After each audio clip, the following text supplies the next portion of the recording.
Hi, my name is Scott Robertson. On this DVD I'm going to share with you the freehand perspective techniques I like to use when drawing cars.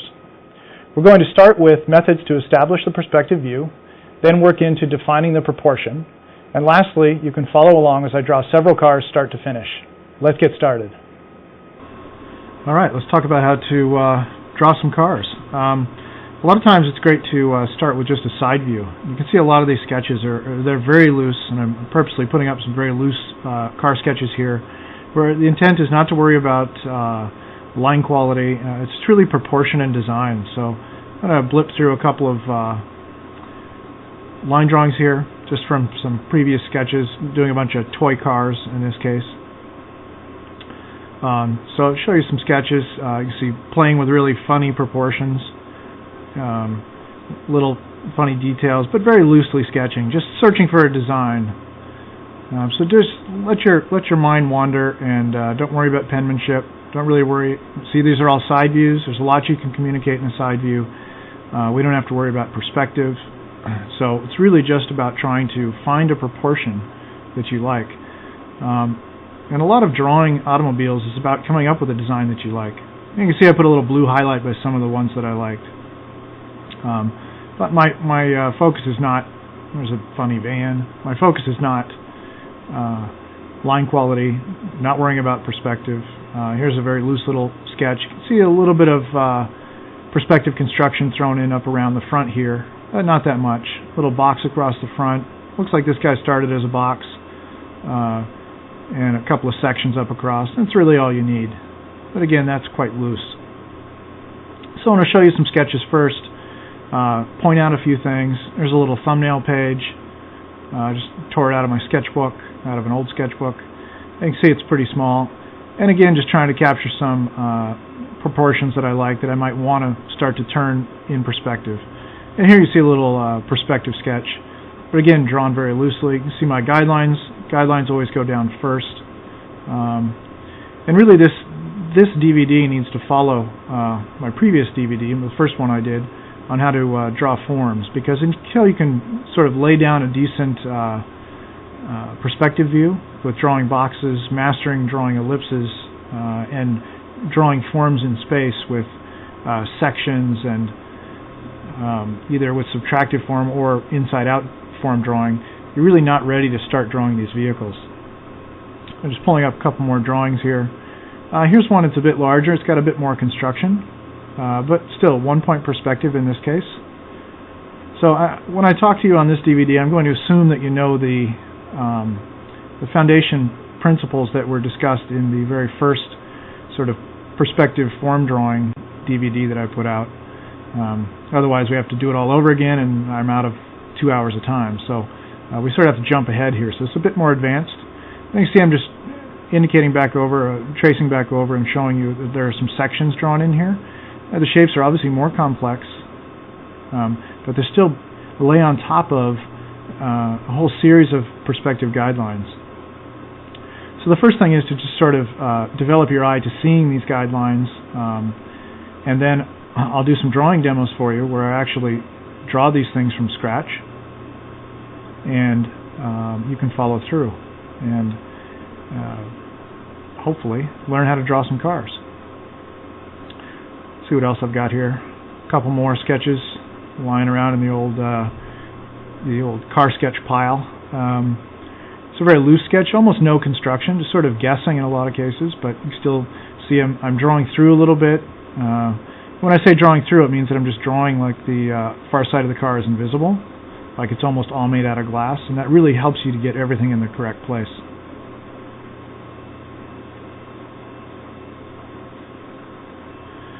Alright, let's keep looking at some sketches. I've got a couple more here to share with you. Part of this looking at sketches is sort of showing where I'm going to be taking you on this DVD. I like to point out quickly, in sort of a short period of time, 2 hours is not a lot to squeeze in for how to draw cars, but I like to show you, get your eye tuned in to recognizing some perspective constructions within my drawings. And you can always see me there. I'm tracing back center line. There's center line throughout the car. And all these started with a box, these little thumbnail sketches. Here's another one. A tiny little ballpoint pen sketch here. And you see this little 3-point perspective box with a vanishing point below for my verticals. And there's the box, and then you see following my center line going all the way through the car. So I'm using all of those perspective construction methods that I discussed in my first DVD. Some very loosely freehand drawn ellipses, and you can trace back this little 1-point perspective, but again drawn with a box. The reason for the box in that case, right, as I made clear in the first one, is if something is the same proportion, right, using that box method of maybe drawing a cube and multiplying it is a very, very effective way to try and capture the same proportion each time. You can see a little box drawn around all of those sketches. Just because it's a box doesn't mean that those objects come out looking very square or rectilinear. Here's a little funky vehicle. Looks like it'd have a little hard time turning, but it's fun. You can see a box around this one as well. You can see I find center, right? There's my center line. You can follow the center line all the way through my shape.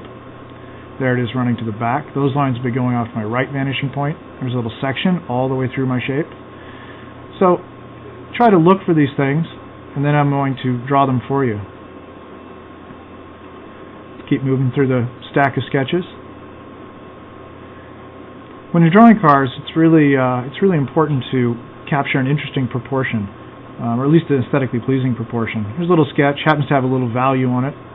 We're not going to cover value this time, but again, added in the stack there. I want to reiterate proportion.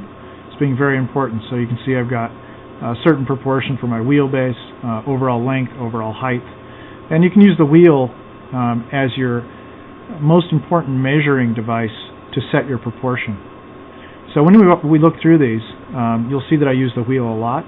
And when I start with the first car drawing demo here in a few minutes, you'll see that's what I'm going to use. I'm going to grab another sketch.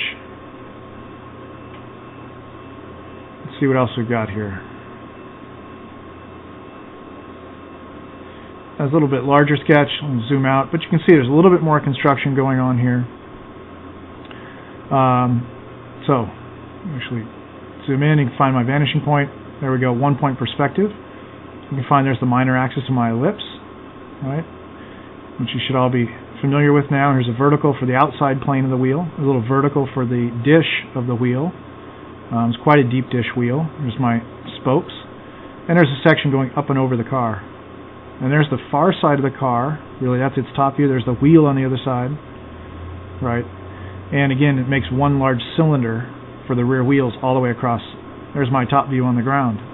So I can see I use all of those form building exercises we did in the first DVD, drawing the top view on the ground, drawing sections through my vehicle. There's a little cutout into the car. You can see my top view continuing. There's the top view of the canopy, for instance, of the glass area. You can trace that back up into the top part of that car. And you can see a little notation there for my ellipse numbers. There's a little section up and over all the way through, and then there's the wheel on the far side. So you're starting to see that there's an underlying structure to all of these car drawings. And I just try to draw very lightly so that I can use all those good perspective drawing techniques to help me draw my cars. There's a little top view on the ground. See what else we can find. Alright, I've got another little stack of sketches here. Zoom in. Let's go in a little tighter on this one. We can talk about, you can see a little notation there for my ellipses that I use. That's in case I want to blow this up on a copy machine. There's my ellipse, there's my minor axis, there's my wheel on the other side. There's a little rectangle defining the outside dimension of my car. And there's the center line on the ground. You'll see that quite often in my drawings. I always know where the center line is on the ground. It's very, very important to help you get your symmetrical shapes. And I usually define that with a little tick mark. And a little center line all the way through the shape. So you can see it notching in for holes, bumping back up. Here's a little section up and over. And as I'm pointing these out, try to follow along with the structure that's being defined by all these constructions. Again, wheel on the far side, wheel on the near side.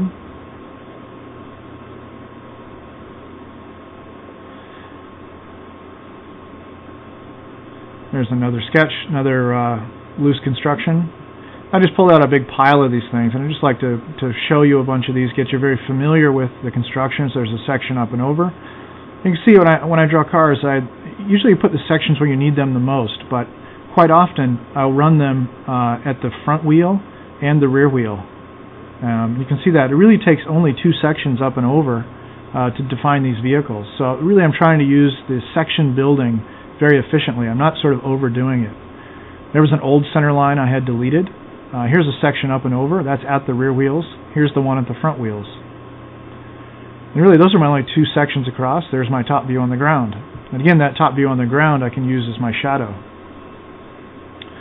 Here's a funky little toy car again. Again, I've looks like a little 35-minute marker up there, I can read in the upper right-hand corner. And so 35 minutes for this sketch. That's design and drawing, same time. You can see it's not very large. It's probably only about 4 inches long. And not many sections, right? Wherever you need a little more help, you drop in a few more sections. And I noted my ellipse numbers again, in case I want to do an overlay. This would be what I would call a working sketch. A sketch like that, I would take and then blow up and tighten up with all my sweeps and ellipse guides, if I like the design. A couple more examples. A couple little sections there to define the side body. Again, back to center line. Center line's crucial in drawing any symmetrical man-made object. So never lose sight of that center line. You can always find an example of that in my drawings, running up and over the shape. Here's a couple of one-point perspective sketches. This again are my first little thumbnail sketches, and you can see I tightened it back up with some ellipse guides. Again, my guidelines for my vanishing point, which is off the page in this case. And then my top view. Again, a little one-point perspective. And you can see quite clearly the wheels on the far side of this vehicle. Right? You see my guidelines, and you see my sections go up and over at the rear wheel. There's the rear wheel on the far side. Rear wheel near side. Right? Same on the front. Same thing. That's where the car touches the ground on the far side, and here it is touching on the near side. You really don't want to ever lose sight of that ground line and the plane that your car sits on. Drawing cars, it's very, very important to get the relationship right for the vehicle to the ground plane. You can see I actually drew a wheel, just ghosted a wheel there along center line, just to make sure my center line was clearing up and over the wheel clearance at the center of the vehicle. My center line up and over. There's a little door cutout, a couple little sections. Little twisting plane right there, so I threw in 1 extra section.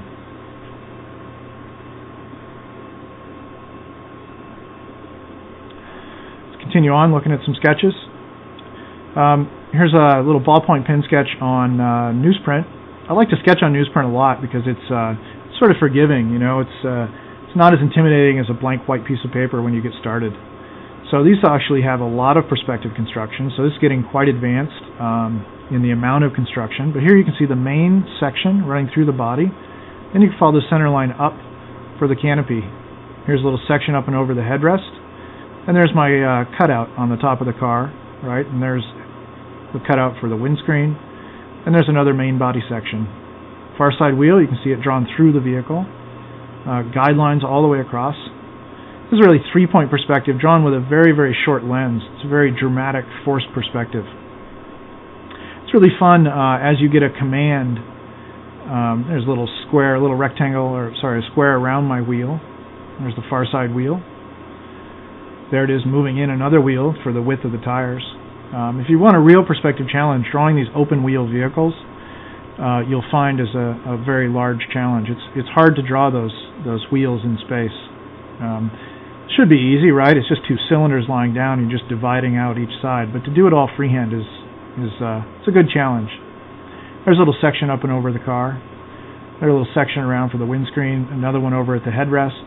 So you can see it doesn't take that many sections to define these simple forms. And these bodies actually are pretty simple. It's just the thing that makes it complex is I'm pushing the perspective, forcing it a bit, just for drama. Makes this look like we're very close to the car. There's the wheel on the far side, wheel near side. Again, a little section up and over, and my guidelines across. So again, you can see I'm adhering to all of the principles that I explained in my first DVD. This one was not explained in the first DVD. This has sort of fisheye lens effect, but there's my vanishing point. Regardless of the distortion, it still works back with guidelines. Okay, back to a vanishing point. You can still find sections drawn through here. You can find all four wheels. You can find a very defined ground plane with my top view shadow. Let's continue on with this series of drawings. Here you can see a little section up and over. So again, just reiterating before I start drawing cars for you, that you can find very lightly drawn constructions through these entire shapes, and it's really something I use all the time to help me draw. So by drawing over the top here, hopefully you can see me tracing back over center lines, sections, things that really tell me where the silhouette of my shapes go. Here's some suspension, for instance. We've got some pivot points in space. I've got a wheel out here, draw across to the far side wheel, and some more guidelines. Always knowing where my center line is again. There's my top view on the ground. I can sketch out where my suspension is on the ground first and then take it up in perspective. So I got some pivot points. I'm going to zoom in here a bit and really show you that it's just like model building. It's really fun because you can start to map out all your pivot points in space, pivot point for the suspension, right? Then I can trace it out to the other side. You can almost start to see it if you imagine the arms connecting to the far side. So it's really much more about just drawing, it's less about drawing a gesture or an overall proportion. It's much more about model building, which is really what you're doing when you draw this way. What it does is if you are a model builder, it greatly accelerates your ability to build your models, as well as giving these drawings to a model builder, a digital modeler for instance, will really make their job much easier. All right, let's talk about how we start to do those things I just showed you. First, I like to start with a ground plane, and we're going to cover a few ways to start a drawing. This way is just what I call a ground plane start, and I throw down a couple of guidelines and a few verticals, just to establish my perspective. So that's one way you can go. Another way you can go is you can start with the wheels of your vehicle. So you can take and start with your car sketch by doing your wheels, along with a ground line along the bottom and your minor axis for each ellipse. Remember that minor axis defines your far side vanishing points. So really by drawing those ellipses, you're actually drawing the vanishing point. So here you go, there's a couple of minor axes drawn, defining my left vanishing point, a couple of verticals, and a guideline going back to the right vanishing point. So effectively I have a guideline. You can tilt it on the page, it doesn't really matter. It could be a car on a bank, something like that, so it's all valid. You could start with boxes. There's another way you can start. So however you're most comfortable drawing. If you're really great at drawing boxes, draw that. If you're really great at drawing ellipses, you can start that way. Here you can see I've drawn a couple of ellipses. And the key to drawing cars, I think, is nailing this proportion of width and length with these two main cylinders. You're always having to deal with these four wheels, basically. The shapes are always going to change on those four wheels, but mastering drawing those cylinders in perspective is really a big part of it. There I'm calling out my center line on the ground. You can see there's the minor axis for those two cylinders. We can draw back on top here a little bit, redefine those. Looks like my minor axis is a little bit loose on that one, but passable for a tiny little thumbnail sketch. So I think this is really good practice to do your car sketches. So I would start here. I would start with trying to draw those two cylinders, trying to multiply wheels in between to set your wheelbase, and then trying to draw a box around those. Here I'm going to divide the back of this plane. Let's just draw a X across the back like we know how to do, and double check my center line. So pretty close. Center line on the ground. Again, you can see those little tick marks front and back. I do that a lot. Here's another cylinder at the front of this vehicle. I'm just going to draw connect those two front wheels with the silhouette so you can see that. And see how those guidelines are pointing back over to my vanishing point. Let's find the rear one. There's the cylinder at the back. That gives us the rear wheels. and they all have to point back to our vanishing point. So 2-point perspective, the minor axis of those cylinders is going to our right vanishing point. Let's go here, a little 1-point perspective. Let's draw across the top of those cylinders. I'm correcting them a little bit. You can see they're a little bit loose, knowing that it has to go back to my vanishing point. So that's the front cylinder. And here's the rear cylinder. Again, the end of each one of those cylinders is what gives you your 4 wheels. So I know the tendency will be to jump right in and start, drawing car forms, but really try to master drawing these cylinders first. There's a little X drawn across my form, and finding center line here. So I can draw any imaginary plane for my construction, divide it, and that'll give me center line on the ground. So a little tick mark at the front and back, there's center line on the ground. So 2 most important things, drawing those cylinders in the correct proportion, lots of practice doing that, and then finding your center line on the ground and getting ready to start to add form. Another way to generate a view is to go to the computer. Computers are so prevalent, and the 3D modeling programs are so inexpensive nowadays that this is a very valid way to generate an underlay. So I think this is probably done in Bryce or something, a very inexpensive 3D modeling program. Just basically drop 2 cylinders. The rear cylinder is a little bit larger, so this might be a rear 3/4 view with a little bit larger rear wheel. You can see me sort of pointing out the center line again and the guidelines. So it's a front 3/4 view. The reason I call it that, it could be a rear for a funny vehicle. It's because the rear wheel, in this case, is a little bit larger. I can tell by this guideline right here. You can see this guideline goes above that front wheel, and when I get to the back, right, the rear wheel is much closer to it. So you can see with that gap, just as a guideline, the rear one's got to be larger. And again, I went back over these little quick 8.5 by 11 printouts with an ellipse guide, and I wrote my numbers there so I wouldn't have to look in future. There's a little 1-point perspective side view tip-up. I'd also like to include those wheels on center. That's really going to help me later on when I start to build my auto forms. Again, you can see those wheels on center line. Basically, it's a little line drawn halfway in the middle of those cylinders. But again, there's my minor axis, there's my center line on the ground, and with that I'm ready to start building forms. Alright, so let's start drawing some cars from scratch now that we've looked at a lot of constructions, we've looked at a lot of ellipses and sections. So I'm just going to demonstrate for you what I was talking about, which is to practice drawing these 2 cylinders in the proper proportion. So let's zoom in a bit here. So I've just started by defining a ground plane. Again, I've defined my left vanishing point and my right vanishing point with those guidelines. Let's continue on. Again, at this point I'm not worried about trying to establish a length and width, because I'm going to use the wheel for that. So I'm going to try and drop a wheel on that line. There's a vertical.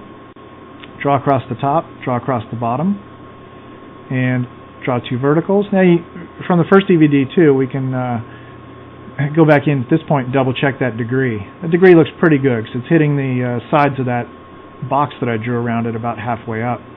Now we use our auto foreshortening method to multiply this wheel into perspective. Again, should all be familiar from the first DVD.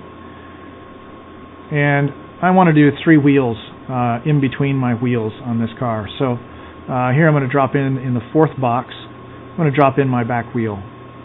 Again, pretty loose. Don't worry too much about your penmanship. I mean, obviously try to make it as clean as possible, but really just trying to get familiar with proportion is what this exercise is about. Okay, here's the question. How wide do we make the car? Well, what I like to do is drop an ellipse right there through a section. Right? I know I need to draw an ellipse that touches the same height as my other wheel and touches in the middle of that vertical. If you draw an ellipse, right, properly in perspective, right, that touches those 3 points, the degree will automatically be correct. Most vehicles nowadays, you could assume like a 25-inch diameter wheel. And so if you want to do a car that's, say, approximately 75 inches wide, that would be 3 wheels wide. So I take that and I drop over to the other side, 3 wheels, again multiplying. And now I'm going to go ahead and draw the other side of my box. So go ahead and draw a line through the bottom and the top of that vertical. right? And the height of that vertical is determined by this near side wheel. And I'm dropping another wheel. Okay, and that degree of that far side wheel is determined by translating that box to the far side. So just punching up that near side wheel a bit. So now I've got a car that's 3 wheels wide and has a wheelbase of, let's see, I've got 3 wheels in between plus another half a wheel at each end would be 4 wheels. So that would be, if it's a 25-inch wheel, that would give us a 100-inch wheelbase and a car that's 75 inches wide. So a great place to look for those general dimensions is someplace like, Road and Track. They give all the specifications for cars, wheelbase, overall length, height, things like that. And then you can come back to this sketch, right? See how I determined that box on the far side, and that tells me the degree of that ellipse. Again, these look a little rusty here. I haven't drawn cars for a bit, but it's okay. I can always tighten it up with some ellipse guides. And it's a great thing to practice, is just getting those 2 cylinders set up. Again, it's a little harder than it looks, but give it a shot. With practice, you can get it. Let's figure out where the center line is on this guy. Well, I'm just going to draw a guideline across the back here. Again, looking at my guideline I've already established. Where does it go? It goes to there, across. Let's come up to the front. I'm just going to pick that guideline right there. So there it is, where it hits the outside of my box. And wherever I need to find a point and not lose it, I always just give it a little darken up. And I'm going to draw an X across that imaginary plane. That'll give me the center line of this car. So I've got an X across here. And let's extend that to the front and back of the vehicle. Again, a little tick mark on the ground. And you can see me laying in all those little construction points I was making obvious in the first part of this DVD. So that's really the first exercise. Try drawing 2 cylinders, the same proportion and different perspective views over and over again. Find the center line, draw the center line on the ground. You want to be able to repeat that exercise over and over again. I'm going to do one right here. I'm going to try and draw essentially the same thing over again, but in 1-point perspective. So here I am, just dropping in some guidelines off of a vanishing point. Again, remembering that all parallel lines go to the same point. So is my horizon line. Just dropping in a couple of verticals. Again, not worrying about where I'm at yet in space. So there's my ground line. So now I'm ready to start figuring out some wheels in perspective. So you can start at the front or back, doesn't matter. There's a vertical off my ground line. Another vertical. Looks like I've got a little bit of vertical convergence on this one. There's my first wheel. And again, my minor axis, right? I can find my minor axis and it pushes back to my vanishing point. Just double check that. Draw a little box around it. Right? Should be a square in perspective. Find the midpoint. Extend the midpoint for your wheelbase. Right? So that's a line right through the center of my wheels. And here I'm just guessing at my 3. Okay? And it looks like I'm going to do about 2.5 wheels. Okay, you can multiply that all the way through like we did before. And it looks like now I'm going to put in a wheel at the front here that's a little bit smaller. That's showing you we can mix it up a bit. Okay, here's lines going to my vanishing point, so I'm drawing tangent to my ellipse now. There's my center, approximately the center of that ellipse. Okay, now let's time to find the far side. So again, the question is, what's the width of the vehicle? Well, I'm going to go to the back plane here. I'm going to go to the back corner, I should say. And I'm going to draw a little construction plane right across the back of my vehicle. I'm going to drop an ellipse on that. Try to tighten it up a little bit. Right there, a little ellipse in perspective. That actually sets the convergence. That basically determines the length of the camera lens that I'm using. If I draw that a thinner or fatter degree ellipse, that determines really how close or how far away we are from our object. So experiment with drawing that degree of that ellipse fatter or thinner and see the result you get. There I've divided across, so now I'm going to multiply. multiply this wheel across to the far side. Now I've got 3 wheels across.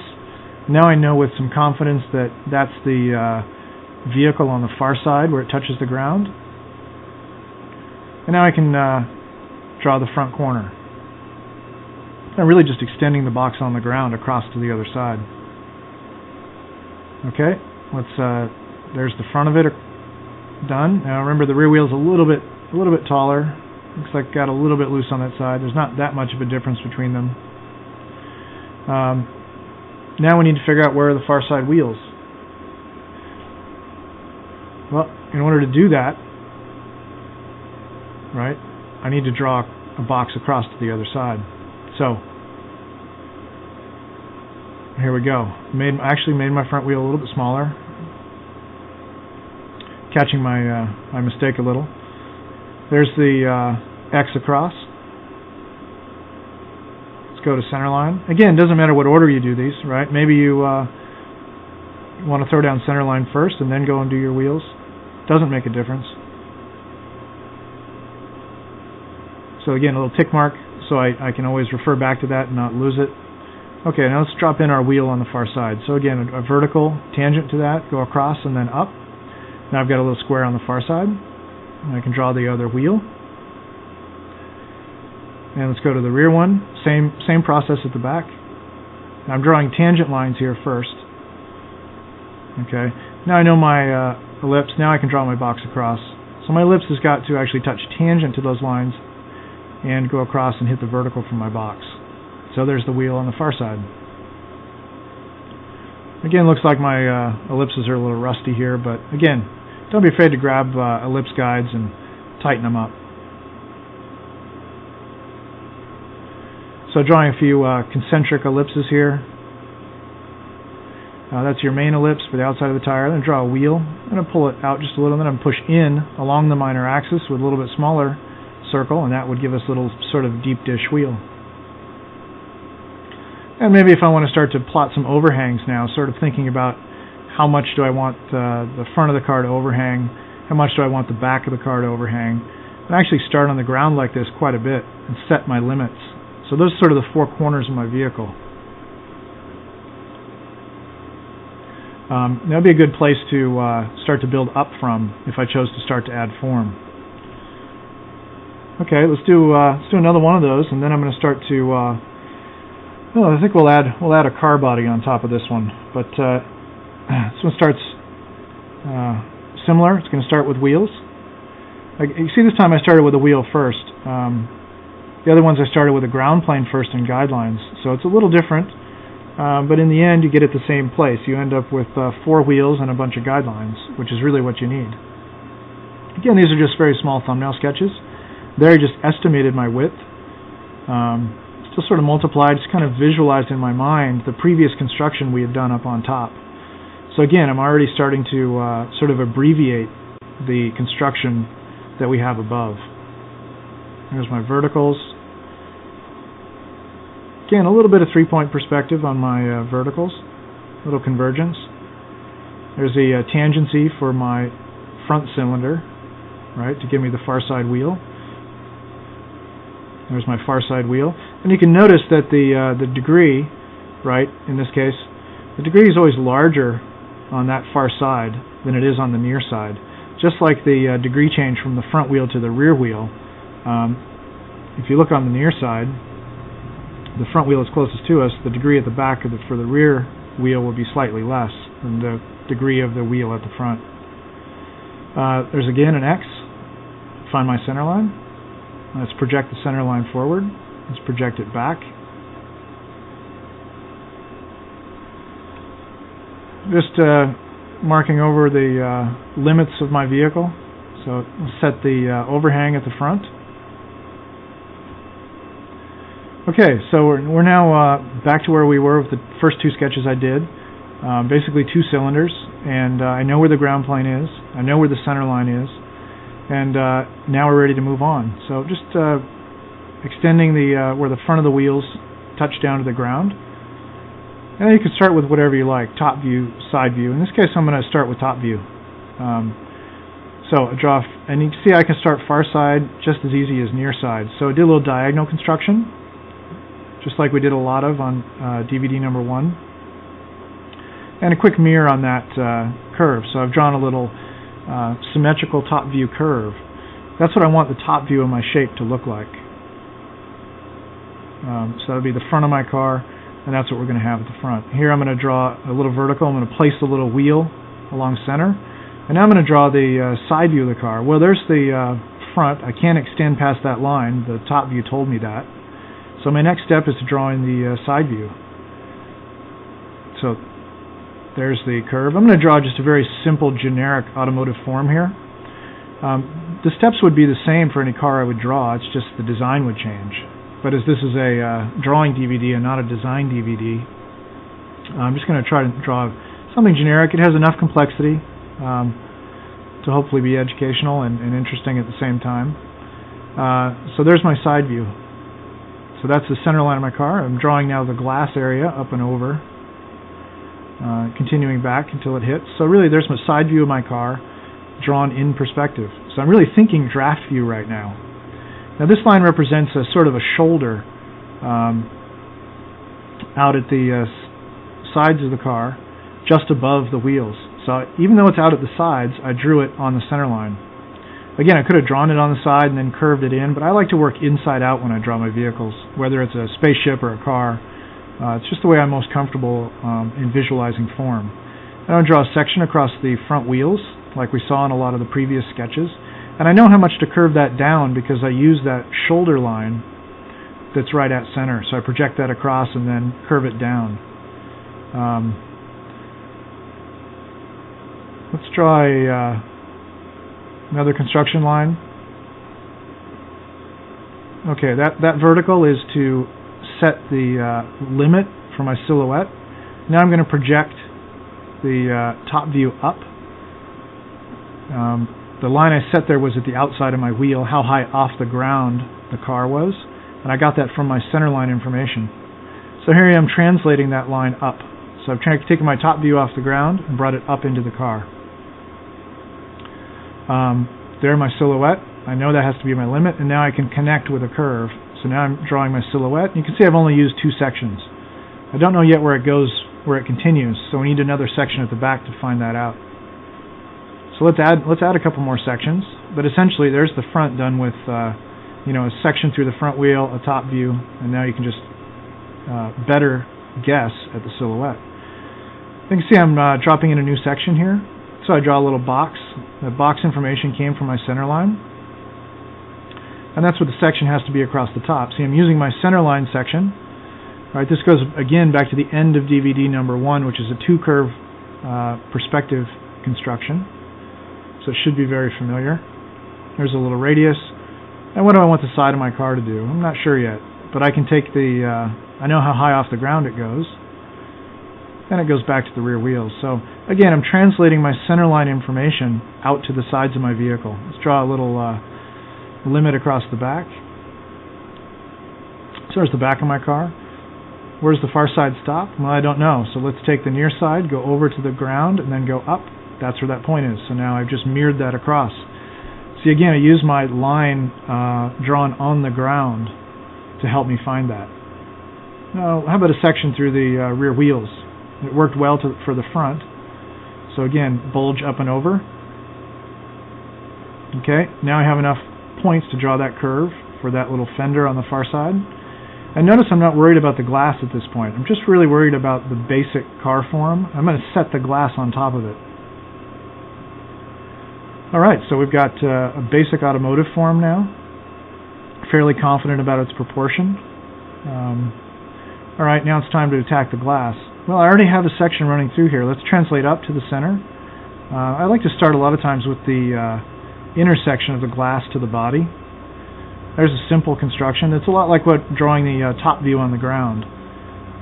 Now when I draw this one, I have to be careful and I have to look and make it influenced by the center line curve. So when I draw through there, I'm watching that sort of fender curve and drawing up and over. It's kind of like drawing, instead of drawing on a flat ground, it's drawing on a curved plane. You could draw it on the ground first and then take that point up. But in this case, trying to keep the drawing a bit clean, I sort of basically guessed a little bit. But in any event, it's an educated guess. Just checking, drop another section across here. I can see it's that far in from the side, so there, that helps me with that curve. So let it wrap around to the far side.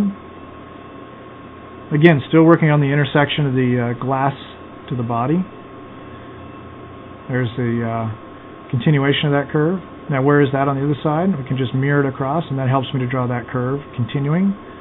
Again, it's lining up a little with our center line, but that's a pretty good approximation. Now let's throw a little section across here. Using my center line again, matching those points left and right. Again, you could draw boxes around this, mirror those points across, but in this case I'm just estimating a lot of that foreshortening. Again, it's a little more advanced than our first DVD. Okay, there's the cut line for the window. Again, it took a minimal amount of sections to do that. Let's draw the silhouette now. The silhouette has to leave from the intersection of the vehicle, go up and over and touch that section. And then it's going to come back down to the intersection of the vehicle at the back. And then it wraps and comes around towards us. So with just a couple of sections, I'm able to block out the glass area of this car. Let's put a little pillar in here. So I'll put a little cut line across. So now I'm trying to do door cuts. And I'm starting to drop a little door cut down across the shoulder, down onto the side of the car. And I come forward. And then I come from where the door cut on the window is, go out, again continuing my section, and then down. So we just drop in a little cut line. And I can use all my existing sections to help me find that. Extend that little cut line to the other side. Now let's do let's put a design line on this. Getting a little more complex now. I'd like this design line in top view to leave from the base of that pillar. So what do I want it to look like in top view? Well, I want it to look like this. So I'm going to draw it on my ground plane, and then I'm going to project that line up into my shape. So see, I go to the section at the front wheels, I project up. Go to the section of the door cut, go up. All right. Where's the curve there? I like a little bit of help right there. So that's where I'd like my help in top view. So just drop in a new section. Drop it over to center, go up to your center line, okay, and then take it out along the bottom of the car. That's where the section's going to hit, so it's still pretty vertical right through there. And then I need a new section, so sort of matching the curvature of the section that's going over our wheels. Like I need to get back in frame here a bit. There's my section, up and over. So it's one just ahead of the wheels a little bit. Let's mirror that guy across. So there's my center line, there's out, there's about the same point on the other side. Let's continue, so there's the curve through that point, and then up and over through center. Pretty loosely drawn. I think that section could be a little bit better, could be a little more accurate, but not too bad.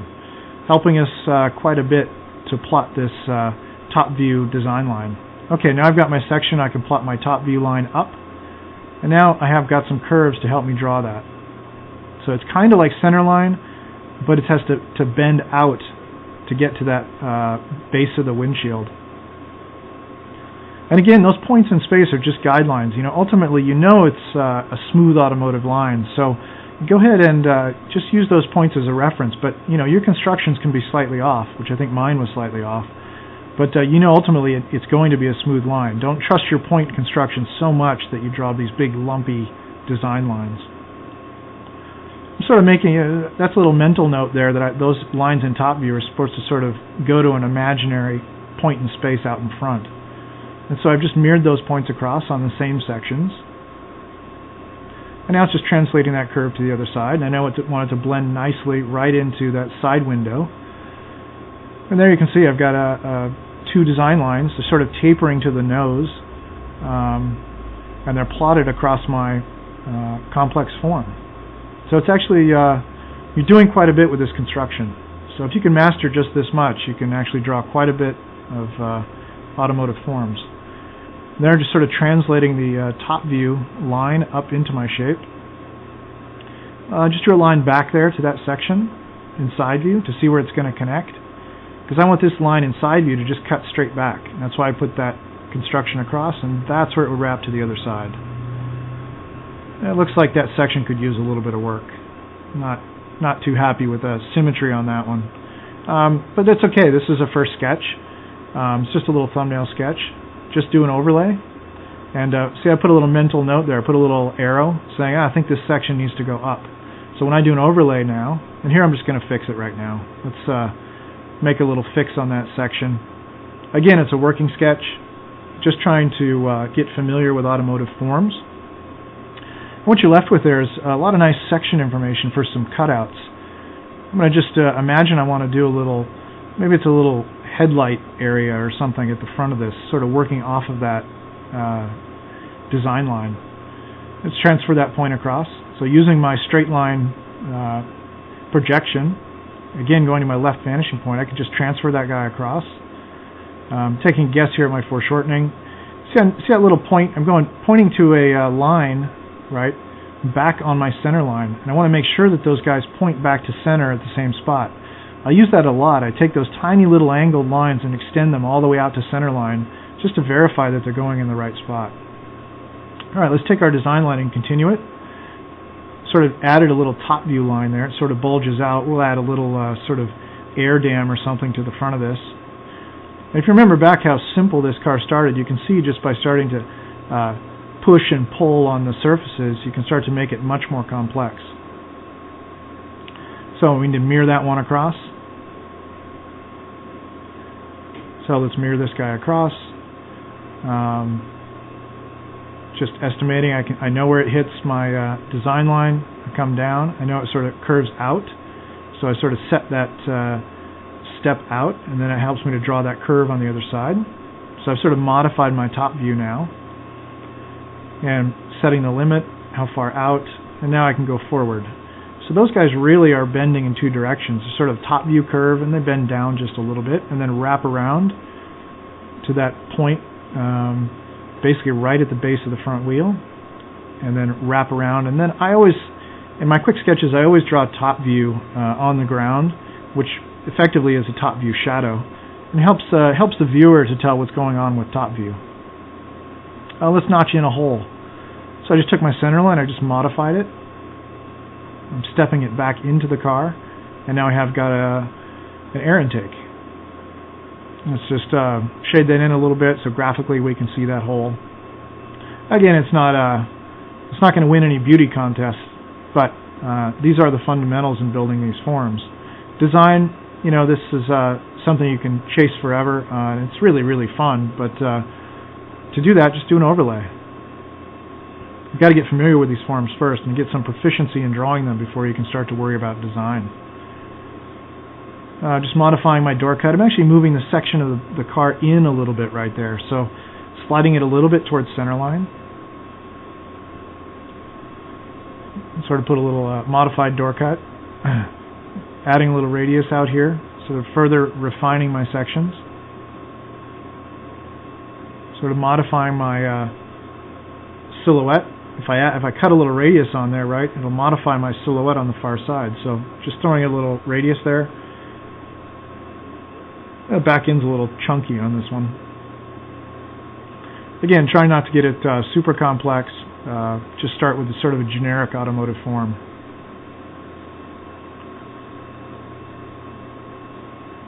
So what's next? Well, we've got the wheel well cutouts. You know, if the section leans in a little bit like this, it needs to be reflected in the wheel well cutout. So what I've got is a little leaning in section. So what would happen to our wheel well cutout is have to lean in at the front of the wheel, and then it's going to wrap out a little bit and then be hidden a little bit by our wheel. So let's modify the back as well. I've got a little some little form happening down along the lower part of the car. Sort of a little wheel well up and over the wheel, and sort of disappearing behind the rear tire. And sort of reestablish your wheels now a little bit darker. Or you should say your tires. Now I'm going to make I'm going to move in my top view on the ground. So move in my shadow again, trying to tell me a little bit about my top view shape. You can tell me it's got a little bit of concavity through there in top view. Alright, this sketch is really almost done. Again, you could blow it up on a copy machine, you could get out the sweeps, start modifying the design and tweaking it. Here I'm going to grab the ellipse guides. You can see I've taken the dash across the narrow dimension of my ellipse guide. I'm going to line it up on the minor axis of my ellipse. I had the wrong degree there, so let's grab the right degree. Matches my freehand ellipse. That looks a little bit closer. Yeah, a little bit. It's about right. Trying to find the right size. Something about like that. Okay. It's good to look straight down on it, get it nice and lined up. And I get my big head out of the way and you can see me draw the line. There's the minor axis aligned. So drawing some concentric ellipses. And just define that minor axis for future use so we don't lose it when I make a Xerox copy.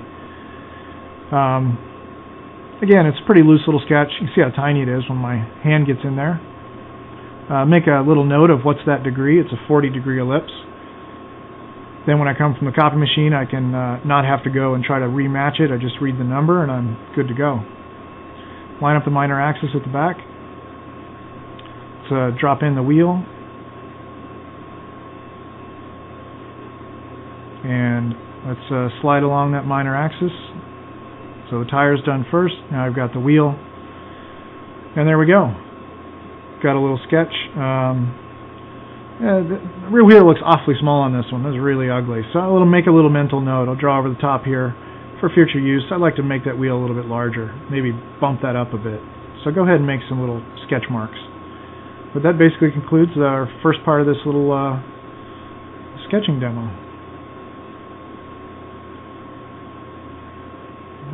Zoom out.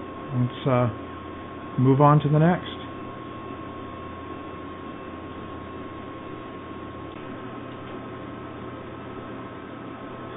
Okay, let's move into the next example. I'm going to do a little bit different technique. Draw a little bit looser, still using all of my guidelines, but here I've switched to pencil. And I'm going to draw a car in one-point perspective. So I first start by identifying my single vanishing point off in the distance. And I lay in a ground line and drop in a couple verticals. So I've drawn in a very loose, light perspective grid to help me draw this vehicle. I'll zoom in a bit. You can see it. Again, you see it's very light. It's really just for yourself to see. And I'm going to start by, again, identifying my wheels. So I drop in a wheel and a vertical. This is a bit of a forced perspective. You can see I'm actually quite close to this car. And I'm pushing it and making the perspective a little bit more dramatic here. And I'm setting my far side wheel now. So again, I'm going to identify two cylinders, a rear one. And this is going to be very much as a sort of toy car, sort of counting ahead, 3 wheels in between approximately. Finding my front wheel. Again, going back to my vanishing point. Where does that wheel touch the ground on the far side? Drop in the far side wheel. And then I've got my 4 wheels. And again, you can see we're very close to this car in a side view. Getting a little almost lens distortion happening. And now let's start just sort of dropping in some details. So whatever comes to mind first. If you can visualize mostly what the side of this car should look like, go ahead and drop it in. And so you can see I'm not really starting with the center. I'm sort of just taking a stab at what I want the overall proportion of this car and what some of the near side shapes are. So sort of starting with the near side, drawing fenders, wheel well cutouts, little side body details, things like that. And then I'm going to go back and drop in some sections, reinforce the perspective constructions we just looked at to basically clean this up and correct it. Not that it's getting that far off, but it's definitely starting a little differently than our last one. And again, all of these techniques are valid to either combine together or to modify, as you like. It's really about personal preference, and you end up sort of blending them all together, using sort of bits and pieces here and there. So dropping in a little vent at the back. And you can see I drew a little sort of top view first on the ground, and then I took it up into the car. Okay, now let's start to think about the glass area. Sort of have the lower defined and a couple of fenders. There I'm drawing an X across, right? Finding my center line on the ground. Put a little tick mark front and back so I can always find it. And where does it hit at the front of the car? So that's where the top view ends. So it's kind of a box around the top. So even though I'm not going to see that over there, I still have to draw it through to see where my glass is going to start, where the front, if it shows or not. There's our center line. And again, now I'm going to wrap around. And now I'm drawing in the intersection of the glass and the body. And just darkening up that fender a little bit, knowing that it's in front of the glass. And I'm dropping in a little character line here. Again, these one-point perspective side views are quite easy because we can't see the other side of the car, so it allows you to pretty quickly drop in some design lines and not have to worry much about perspective. So there's a little section up and over that fender. And I'm measuring in now from the outside of my wheel. I measure in from the other side wheel in the same amount, and then dropping back that same character line. So there's the far side, and that's all that we see on that fender. Now let's come back in here to the glass. Let's check our width across the ground first. So find the overall width of the car. Right there, that's the glass on the ground. Let's identify, make sure that it's going to the vanishing point. So it's a little section across. Now I'm cutting a top of the window. So there's a section across the glass and a little top of the window defined. Let's add a little spoiler across the back here. And there's a sort of a notch running into that wheel well. And I'm going to identify the door cut now. So whenever you want to do a more precise line, you saw I just flipped the pencil there, holding it a little differently. So detail work, hold it more like you're going to write. Sort of more gestural, sort of blocking in parts of your sketches. I tend to hold the pencil the way I am right now. Now I've got to put a driver in there, so help give it a little bit of scale. So just blocking him in, and I continue the fender on the other side, and now I can see where the interior would be. So I have depth for the interior, and we can see through that glass to the far side of the vehicle. And there's a little hump along center line, and that's going to overlap that far side fender. Let's extend a section up and over, and that will become the door cut. Not much of a door. Don't know how our guy's really going to get in there very comfortably. That's okay. It's a toy. So there's a little door cut started, and that's a good start to this one-point perspective side view. I'm going to grab an ellipse template now, correct my freehand drawn ellipses, and it might be a little bit too forced, this perspective, so I'm going to go to a little bit fatter degree ellipse. I'm going to redefine my minor axis, line up the minor axis dashes on my template, and draw the wheel. So that's the outside of the tire. Just blocking in there that leading edge of my wheel well, then extending that line. I'm going to use just ellipse guides on this, and everything else will be freehand, but definitely feel free to grab the sweeps and clean up your other freehand lines as well. So I use a 70-degree ellipse guide at the front. Again, I put a little note there in case I'd like to do an overlay of this sketch at some point. And I want to have to try and search again for what number that was. So I can just read the number and do an overlay. So I've dialed those in a little bit. I've got my tire, now I've got my wheel well. And the wheel well essentially just wraps right around that tire. Alright, let's go back in here. Let's clean up that little rear fin, sort of wrapping around the rear of the tire. And now I'm going to move inward a little bit, so it's a concentric ellipse, putting a deep dish into that wheel. So there's the vertical on the outside of the tire, and there's the vertical on the inside. That shows a little bit of depth. Now let's define the wheel separation from the tire. And I'm going to repeat the steps on the front wheel. So again, lining up those dashes back to my minor axis and back to that vanishing point. again, I'm going to double check my vertical outside plane, and then I'm going to move in on my minor axis, relocate that ellipse, and drop in the center of the wheel. So there's my first block out of this sketch. Got the wheels defined, tires are there, wheel well cutouts, and overall proportion of this vehicle. You can see it's a pretty quick process, and if you draw lightly, you can still go back in and tighten this up. Alright, let's talk about some 5-spoke wheels. Anytime you want to draw spokes on any circular pattern, it makes a lot of sense to draft it first. So here I've drafted a 5-spoke wheel, which means I've got 5 sections at 72 degrees each. And what I'm going to do is see where those intersect my circle. And then what I'm going to do is draw back to my vertical. So I divide this into fractions. Take your vertical, basically, divided it in half, divided it in quarter, and then I connect across with a horizontal line, and I can see that it's approximately about 1/3. Right, from center to the top of my wheel is where those points would occur. These points occur straight across from each other, right, just below 1/4. So let's look at how I can use that information to draw a 5-spoke wheel in perspective. So there's an ellipse, there's a vertical, there's my horizontal dividing lines. Right, let's draw a little box around that. Okay, there's the top half divided into thirds, and we knew that those spoke points go at 1/3, and the other one was just below 1/4. So if I draw across, there's my points. Now I've got my 5 points. Pretty quick and easy to use that vertical, okay, and I knew that by doing the draft first. Let's move in the wheel center.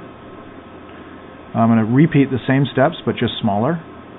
There's 1/4, just below 1/4.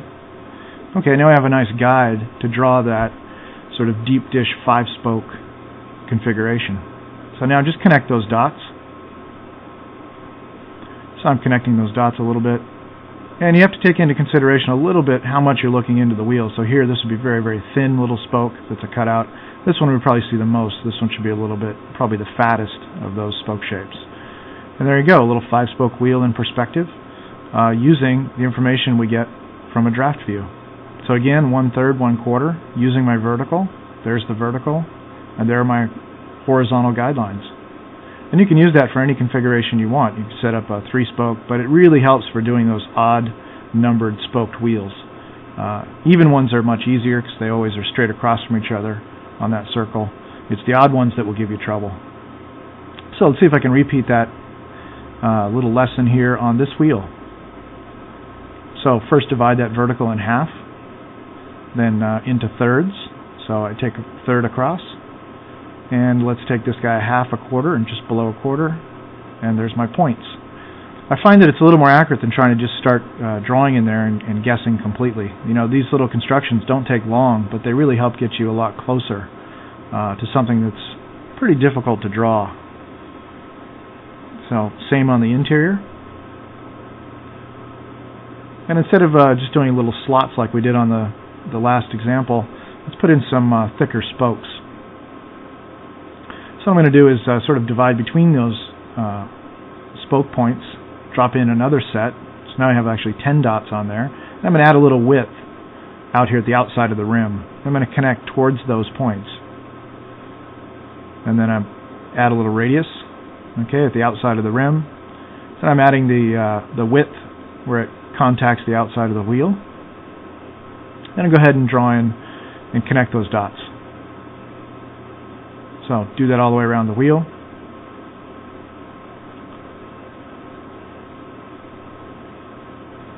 And you can see it's helping me quite a bit, as opposed to just basically trying to drop in those negative triangle shapes. It's much more difficult than doing it this way, and it doesn't take that long.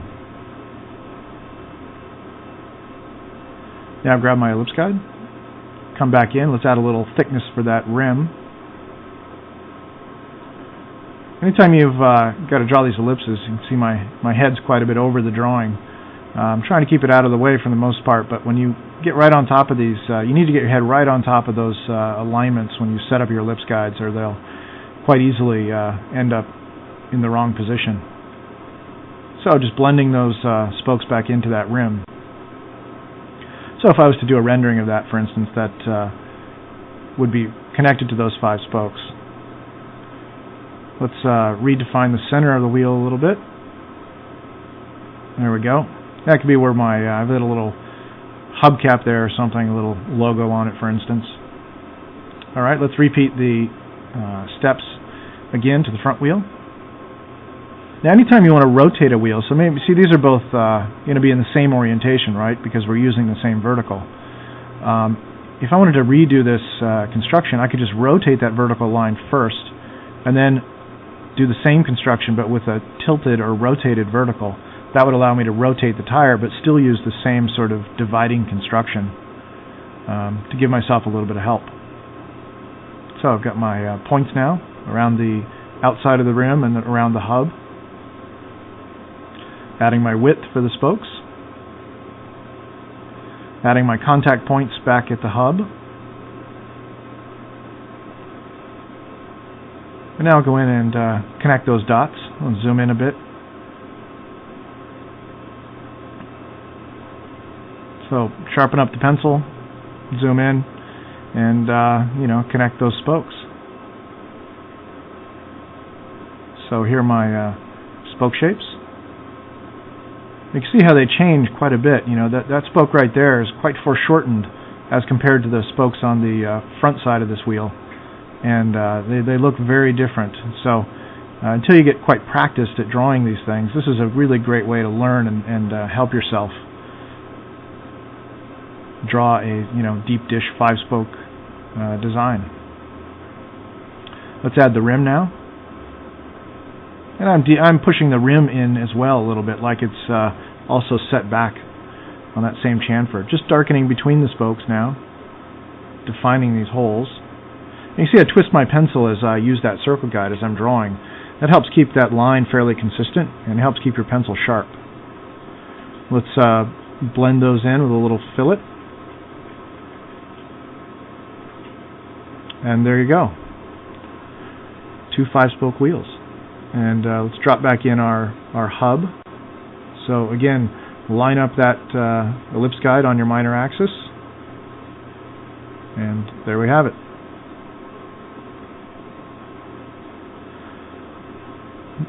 Okay, again, use that, do a little draft first, figure out where your dividing lines are, say on any odd-spoked wheel, 3-spoke, 7-spoke, whatever you like, and try it yourself with different designs. All right, let's get back into redefining our car a little bit. I'm going to put a little flat on the outside of this wheel well. So there's a little flat surface right there.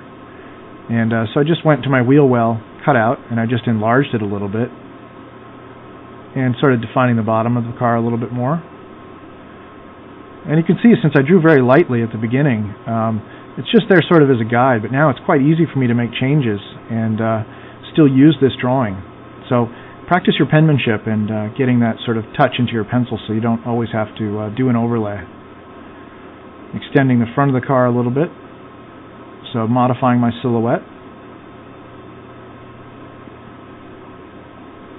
And then it rides up, and as we can see a little bit more of it now up on top, it sort of rides a little more to the interior, and it's going to define that extended fender shape, which blends and sort of washes out into my side body right here.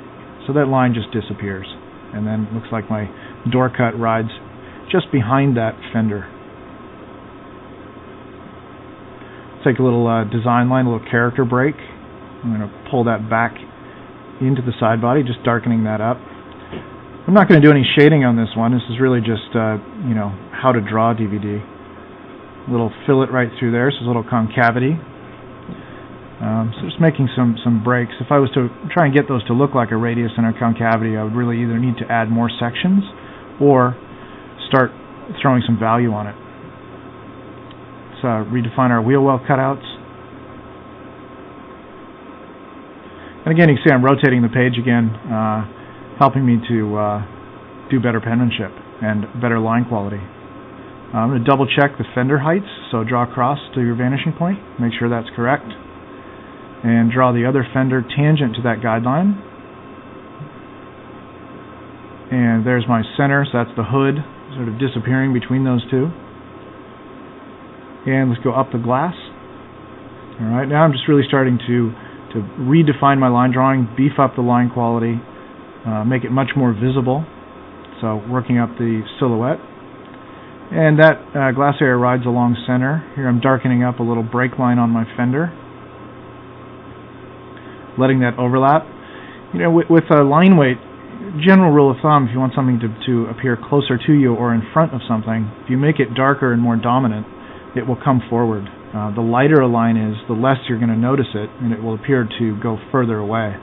So I'm using the line quality to my advantage here to get my shapes to overlap.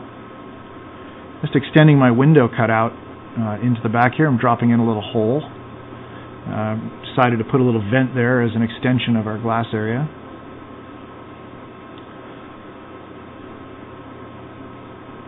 Okay, you can see my glass wraps around this part of the body, so that glass area is actually sitting on top of the other part of the car, like we did on the previous example. It's a little bit more blended in here. Maybe I'll make my door cut actually hinge on that A-pillar there, since it doesn't look like it's going to work very well hinging on the side of the car. Let's put in a couple hinge points there. And I'll take my door cut up, back over. Alright, now spin around this pad. I'm going to do some lines across the bottom. And I want them to curve a little upwards, so it's much easier for me to spin the pad upside down. And again, I have my nice lightweight line work as a guide. So define the bottom. Let's do some little, ground effects style something or other here, coming out from the side body. Again, I'm not too worried about the design, obviously. It's just, it's trying to do a nice drawing demo. Take you through the steps I use to build a car in this view. So darkening up my lines. Quite honestly, it'd probably be even faster to grab the sweeps. I always have a habit of trying to do this stuff all freehand. I think it's just a romantic idea of trying to always increase your hand skills. So I'm going to do a little bit of minor shading here just to identify a couple of areas. Make it a little easier to see some cutouts, some holes, things like that. There's a little cutout across the back. So there's a little vent sneaking in there. And the back wraps a little bit further behind, so I'm going to darken that up a little bit. And there's the real hole right there, so it's a big negative space. And then I'm going to wrap around this little spoiler down low, little air diffuser or something back there. And you can see how I drew it, and it points right back to my single vanishing point. I'm going to translate that line down to the ground, so I'm double checking my vanishing point, and that would be my cast shadow. So I'm sort of drawing top view on the ground.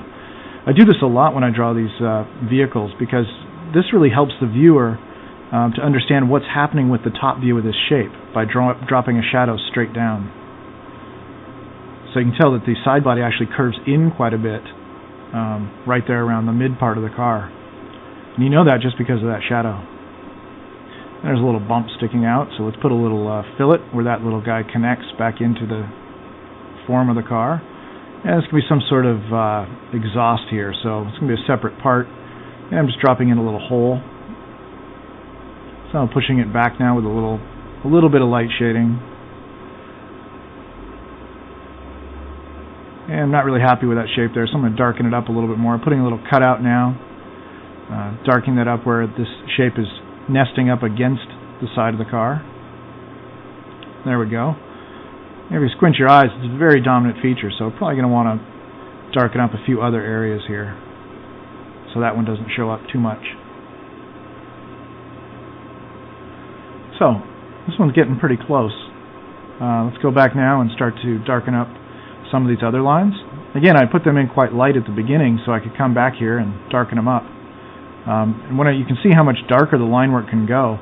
When you start to do that, all those light lines, they somewhat disappear, but I kind of like to leave them there. They add a nice little texture to the sketch.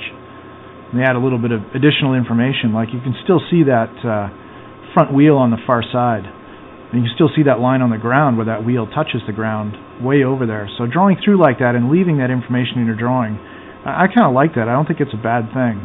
I think it makes it a lot easier for model builders and other designers to see really what's happening with your design. Again, this type of drawing really lends itself to, it's obviously a bit more technical, but it really helps when it comes time to build your models. Also, it is a lot like building models, so your models go a lot faster because you've sort of already built it all already. You know what the other side looks like. You know what sort of the volumes are all about. Okay, I'm going to do a little bit of light shading here. Again, this is not trying to show form. It's just trying to graphically break up our vehicle. So I'm going to darken in the tires. I'm darkening the shadow. I'm just sort of letting those tires drop into the same value. So it's a little quick cross-hatching.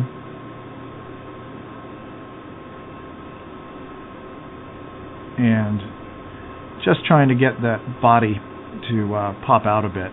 It's sort of like the finishing touches. Now you could, of course, use a marker or a pencil. I happen to have the pencil in my hand, so just go ahead and drop in a little value here. Maybe we'll use some marker a little later. So just lightly dropping in a bit of value, just to help you see the form of the vehicle a little bit more. Not so much the surface form, but just graphically where the wheel cutouts, and darken up that one nice and strong. All right, let's go back up here. Let's throw a little more value up into that front wheel well. We're actually looking into that wheel well a little bit. That's why I darkened that up there a little bit more on that front side than I did on this back side. A little more value. And yeah, let's take our wheel well cutouts here. Let's darken those up. That'll help us see our 5-spoke wheels we spent so much time drawing. When you do car drawing, if you want to do some very designed wheels, you'll find you actually spend, you can easily spend more time drawing the wheels than you will in drawing the rest of the car. But wheels are a big part of automobiles, so don't skimp on them. So I'll shade these in here. Again, these are I've been drawing a lot of Hot Wheels type of cars lately, so these aren't actually even holes. These would just be stamped 5-spoke wheel, basically on a plastic cone. And there we go. Getting very close. A couple little last details. Put a little door handle on there. What else can we add? But let's put a little section through here just to help define this guy a little bit more. This isn't necessarily a door cut. This is just a little mental note. So later, if I do an overlay, I can see what that section's doing. Especially helpful if we started to render this guy. All right. I think that about wraps up this one. Let's see. Let's grab a quick eraser here and go back, do a little bit of quick cleanup. I tend to not do that much erasing, but if you've gone a little bit heavy-handed, you can come back and do a little bit of cleanup. So there we go, a little cleanup on that with the eraser. And go back, redefine and recapture a few of those lines. Put a little hint at a little headlight up on top of that fender. There we go, a little cut line, and that about wraps up this one. Oh, a little note for my 65 degree in case I need it for future. There you have it, little 1-point perspective. Okay, let's look at a 2-point perspective drawing I did. This was of a little 18-scale Hot Wheel Corvette I had lying on my desk. And I tried to just draw what I was looking at, but also apply the same techniques I've already shown in this DVD. So I'm going to just draw back over this a little bit. You can see my top view on the ground. You can see my minor axis for those wheels. You can see all of the sections across are following guidelines over to my left vanishing point. See a nice example there of me drawing through the contact of that intake on my hood. You can find a couple of sections, one at the front wheels, right? You can also see there's one at the rear, there's also one at the cabin, little cutout, and see how the guy little exhaust pipe sticks out there, casts a shadow onto the ground. So you can see I really use all of these things in all of my drawings. It's really quite a help, even though if you're drawing something from observation, which is what this one was. It's a real car, but I apply all the same techniques. We've got all the door cuts there, cutouts, section lines. I know where my center is. I know where the ground is. So all this stuff would be very helpful in a rendering phase. So that's a look at an existing drawing where I used all the same techniques. See my wheel well cut out, bulges around the wheel. Alright, let's move into what's going to become the final drawing demo of this DVD.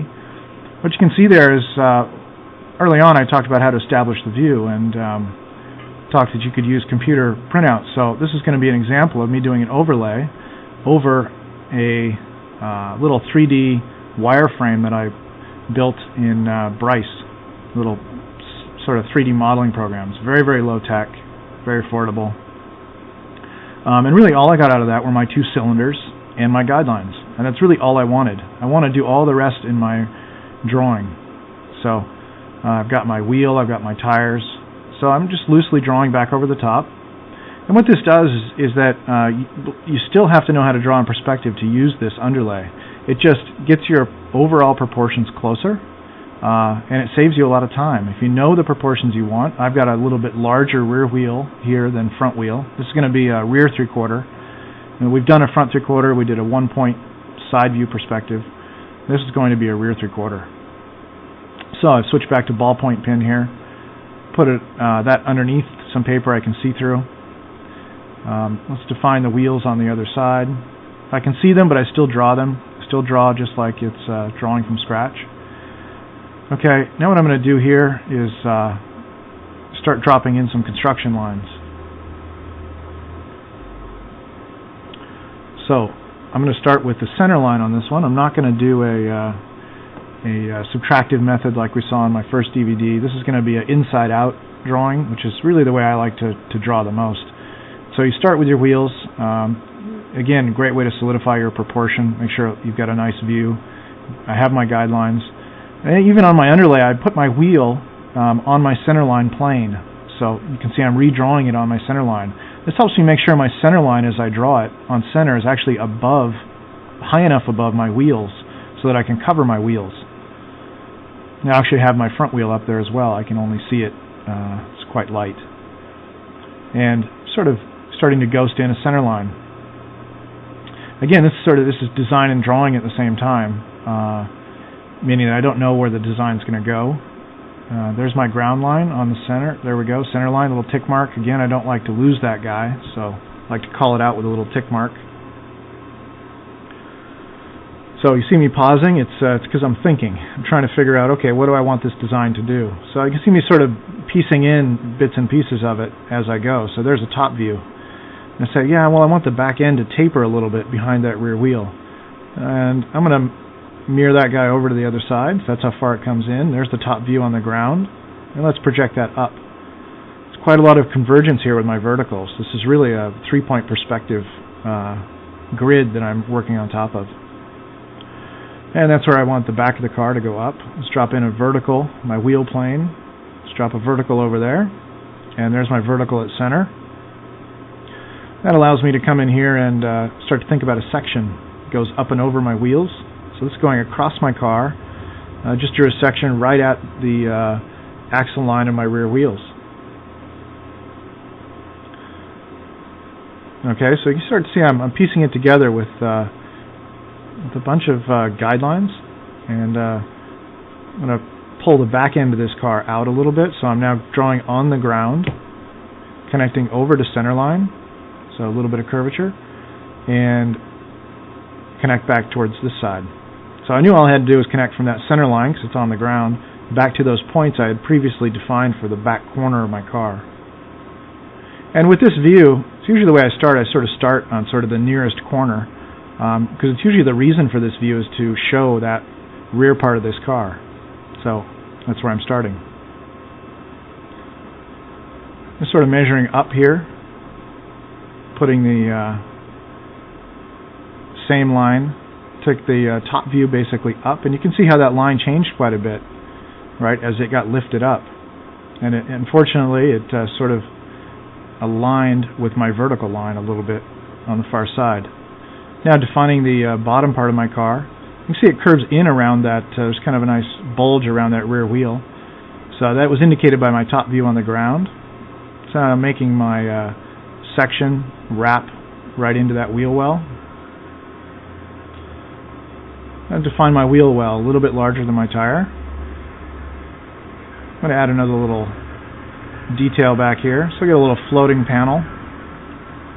sort of kicking up behind that rear wheel. You know, just trying to pre-visualize here, drawing in the air a little bit. Let's take this form across. See, it's got quite a large back end on it. It's quite a much larger rear wheel than front wheel. It's the front wheel on the far side. There's my ground. Again, just double checking my proportions, knowing where my ground plane is. Follow that contact line for those wheels back to center. Sort of repeating the same step as I did for the rear wheel, dropping my section across there. Sort of helping to define the top part of my car at the front. And even on this car, those front wheels are slightly narrower than the rear wheels, so there's actually quite a bit that I got that was quite sophisticated out of my underlay. Slightly larger rear wheel, and also the width being a little different. So I just took that wheel well, cut out, and continued it down the side body. I'm going to have let's drop a big vent in the side of this thing. So this is kind of the cutout. Let's see, where should we go? Let's think about our center line. Let's add in some glass. So I'll take my glass area, bump it up off of my center line. Again, all this sort of form development and form building relates back to what we did on our first DVD, where I drew a basic form, I lifted center line, for instance. I'm repeating all those same steps, and I'm using all those form building perspective techniques to help me build this much more complex form. I'm dropping in a section right here, so I can see from my top view where a line has to go straight up. I know that's the outside of my box. I come in the same amount on the other side, strike a vertical, and there we go. I've got a little box now. Again, whenever I draw these lines across, I'm using the guidelines that are underneath my paper. So there's the curvature. That's where it has to hit center. It has to come down to that point. So I'm going to round that off. And let's mirror that section to the other side. There we go, little mid-body section now. Okay, so you can see I'm going quite slow, and I'm taking my time and methodically building this structure. If I want to go back and change design, it's fine, just do an overlay, but I can use a lot of this stuff that I've already got. So this will be like my very first sketch at defining a new proportion, and I wouldn't necessarily be trying to hit 100% home run with the design, because I can just do an overlay later. So there's my intersection of my windshield to my body. So I'm actually drawing on the top of my car now, much like it's a ground plane. Yes, it's slightly tilted ground plane. It's got a little curvature, a little kink through there, but it's the same step. If you wanted to, you could draw this glass down here on the ground. So I'm going to do that. I'm going to draw that glass down on the ground. That's where it has to hit at center. It has to go out and touch tangent to that vertical I just dropped. So there's my glass intersection. So I basically drew my top view on the ground. Let's draw a little guideline across. Let's mirror this top view to the other side. There, I'm mirroring it. Got a couple points to help me draw that curve. And I know it has to connect back over to there. So if you can follow it along through there, there's the top view right there, defined on my ground plane. Now I did that because it has to wrap across this fender bump. So it's going to be a little bit more difficult to figure it out up here. But this projection I did on the ground is really going to help me. So dropping in a section where I need some help, right at that crease. There's the line coming across the car. And there's the intersection, so I know now that my glass must connect through that point. So it's got to curve in a little bit to there. And from that little kink, it's got to start to bump up. But where does it bump? Well, lift that projection from the ground. Again, this is where practice in drawing straight lines really comes in handy, because you can very quickly and accurately project these lines and these points right to anywhere you want in your car. So drop in another little section, and let's find my width of that window. There's the width of the canopy. I've got 2 more points, and that's going to help me to to draw this curve on top of the car. I like to put that little line right there across center just to make sure that I'm hitting with my curve tangent to that line right at center line. So there it is, wrapping across the fender on that side. And see, it doesn't take that many points and that much information to give you a little bit of a help to draw these complex forms. Okay, the intersection is pretty much done. Now let's move on. Let's add a couple sections to it. Okay, finding the section again across the top of the car. Again, you don't need to do all of this to do a really fast, loose, gestural thumbnail sketch, but you also don't need me to show you how to do some loose, fast, gestural sketch because, there's not that much to them. What you need to know and slow down on and practice is really understanding the forms you're building. And when you go to actually build this, either as a 3D model digitally or hand it, even better, to someone else to build, they're really going to have all the information that you need or they need to accurately come back and give you what you've done. So there we go. I'm just dropping a section across the top. That's about all I need to do the silhouette. I know the silhouette has to leave from that intersection, right, of that glass on that rear trunk lid. Has to touch tangent to that section and then wrap back down to the intersection across the front. So it's really the silhouette of my glass is now done. And I want to trace back and make sure that where my door cut's going to be. So I'm actually thinking a little bit now about top view. What do I want this door cut to look like in top view? And so I put in a couple points where I'd like it to start and stop on the intersection of my car. So actually working back up now into my car. And there we go. That's my door cut. Okay, so the side glass has now been defined. And I actually even know what it looks like in top view by drawing on the ground first.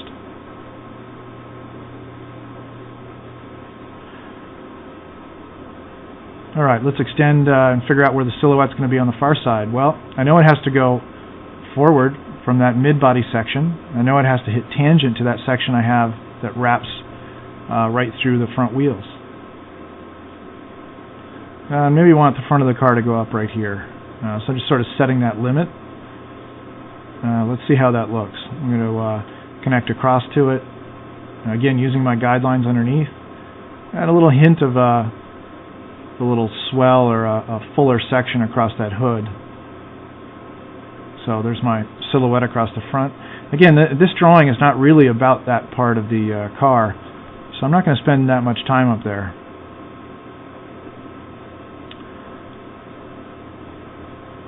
Alright, just finding my perspective guidelines again.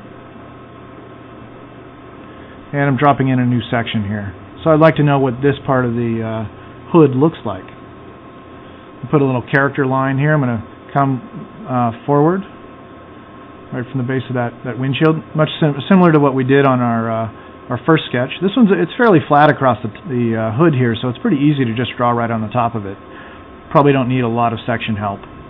If you had a lot of form change, a big curvature across there, it would really be a help. But I am measuring in from the outside of the wheels to find where that is on the other side. Put a little fillet through there, a little break. Put a little character line right up on the top of this fender. So just lightly darkening that in, letting it wrap over the front wheel. Decided that little break was too far inward, so it made it a little fillet and raised it up, brought a little bone line out to line up with my window. There we go, and draw the same little break line on the far side. So again, I have my section through there to help me locate that.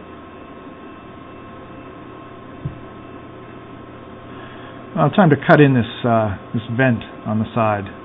So I had the shape where it was on the outside of the car right here, and I just notched inward. So I basically took my section through there, notched it inward for the cutout, and I'm flaring it out a little bit, putting a little detail on the side body down low, and finishing off my wheel well cut right there. And you see, you don't have to work only in one spot or front to back. You can move around. Whatever you see next in your design, just go in and tackle it. What you need to do is just redefine and find your perspective guidelines. Stay true to the sections and use them to help. So I'm wrapping the back of this door into the bottom of that vent cut. And I'm going to wrap that one, goes a little forward. Then it's still going to be influenced by my negative cutout, so it wraps out. It's just like dropping in another vertical section. And let's drop a little cut line. Let's make that sneak inside my cutout, and let's stretch that a little bit further back into the rear fender area. Again, this would be something you could resolve the design in an overlay. Maybe you've got a clay model going at the same time. I really don't like this front end. It really looks bad. Let's fix it up here. There we go. That looks a little bit better. A little fuller across the top. Wraps a little quicker right around the front of the front wheel. And see, I just put a little squiggle on that line. Those are my little sort of shorthand notations that when I do an overlay on this one, that's a line I don't want. Okay? Because I'm drawing with ballpoint, I'm not going to erase it because I can't. But I prefer drawing with ballpoint just because it's very fast and stays very sharp. So when I do my technical perspective constructions, I tend to use ballpoint a lot. And you see me reaching off out of frame there. I'm just dabbing that on like a paper towel to sort of always keep the tip of that ballpoint clean, so you don't end up dabbing a bunch of ink where you don't want it. All right, let's start adding some details to this guy. We've got sort of the general shape where we want it, and now we can start to add more detail. So let's add a couple. Let's add a taillight.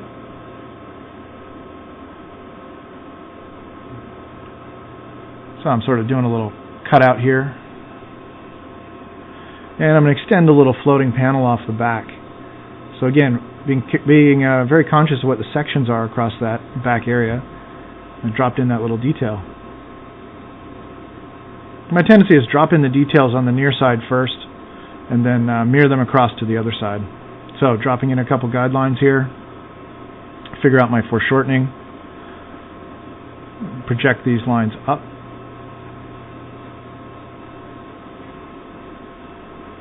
So there's my vertical for the inside part of that taillight. Again, giving myself a little more help. I'm basically projecting the top view of that taillight down to the ground. And what it allows me to see it a little bit easier down here on the ground. So when I transfer across, I sort of know the top view first. Then I'm going to take it back up into the vehicle. So it's kind of, I literally drew it up in the car, took it down to the ground on the near side. I'm going to transfer across on the ground to the other side. Right, and when I get back over here, now I'm going to go back up into my car. Now, if you always move in those directions using those guidelines, you're going to help your drawing out a lot. It's going to really help you not get lost.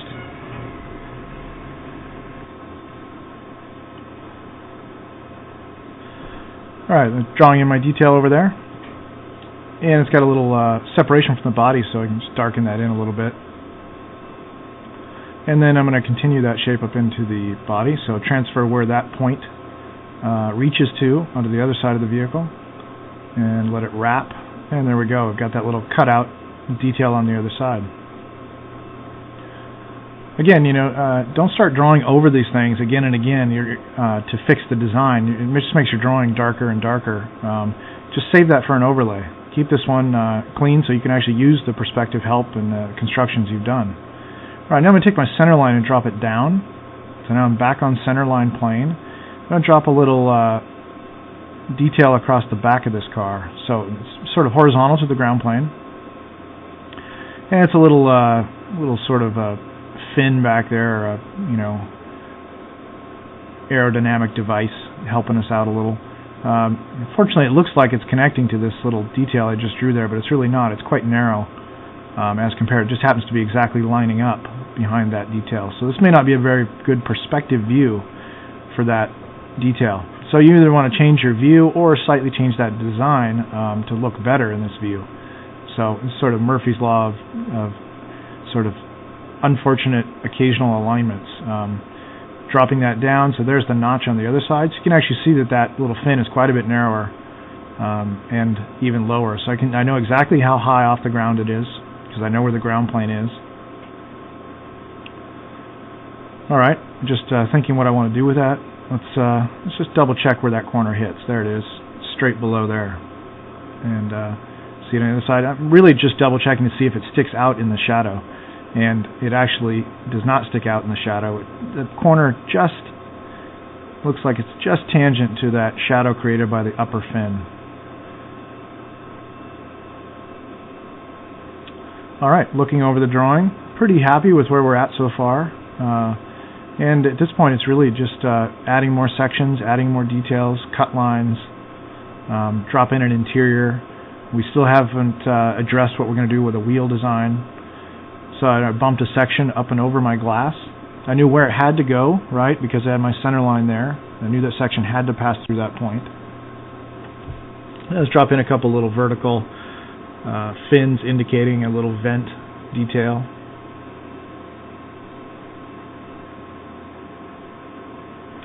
And just redefining some of these details. So if you're happy with them, and now that we can see that they're in perspective, we'll go ahead and darken them up.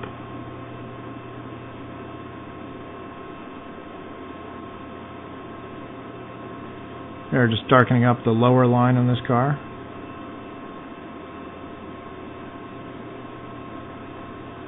Again, dabbing my pen, keeping it clean. It's unfortunate I have I drew that line so dark with such confidence at the very front of my car for the silhouette. And it's just a good reminder that, you know, drawing lightly allows you to go back and darken things up later. But it takes a lot of discipline. You always have to remind yourself to do nice penmanship, or it will never happen. If I'm not consciously thinking about it, then my lines end up very dark, too heavy. It's very frustrating. So I'm getting ready to tighten up and come up with a wheel design here. So let's go to the ellipse guides. Again, I know the number because it was listed on my underlay. Makes it a little bit quicker for me. Just really taking my time, lining it up right on my minor axis. So there we go. I've redefined my wheel. Let's move in. Let's put a little deep dish on it and move that hub a little bit more inboard to the inside of my wheel, towards center line. And I've got to get out the right ellipse guides here. It might be listed, but it's still in a big pile over to the left. And let's go to the front wheel. And repeat the same steps there.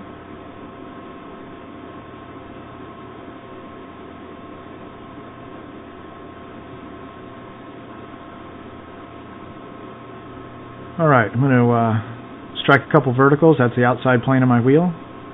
Again, repeat the steps we had just talked about previously. I'm going to do a lay in first 5 points. So there's 1/2, there's 1/4, just below. That's where it must touch. So there's my 5-spoke wheel has been defined. Now I'm going to repeat the same steps at the front. Again, wheels can take you a long time. You know, there's a lot of detail in there if you really want to start getting in there. So don't be discouraged by that. Just realize that. Allow yourself to take that time to do those wheels. Now, if you're working digitally, of course, if you draw them once, you can easily do an overlay and keep the wheel the same and just change the design on top. So let's zoom in here. You can see I've got my underlay underneath. I've got my ballpoint pen out, starting to transfer in my points to the small hub. And there we go. I've got my 5 points again. And now I'm going to put points in between those. So now I've got 10. I'm going to do a little 10-spoke wheel here. And splitting those for 10. So added an extra 5 in there. Then I'm going to punch in a bunch of holes in that guy in a minute. Let's go up to the front and repeat the same steps. There's vertical 1/3. So there's my 3 across the top. And now I'm just adding in the other ones at the same time. So I've decided now I want to do a 10-spoke wheel. So just little dashes. I draw a lot of times with these little dashes first before I start drawing my connecting lines. It adds a little bit of time, but it also, in the end, gives you a better and a higher quality drawing. It just improves your accuracy. Now let's move that contact point. I'm gonna add a little thickness here for a rim first before I put in these cutouts.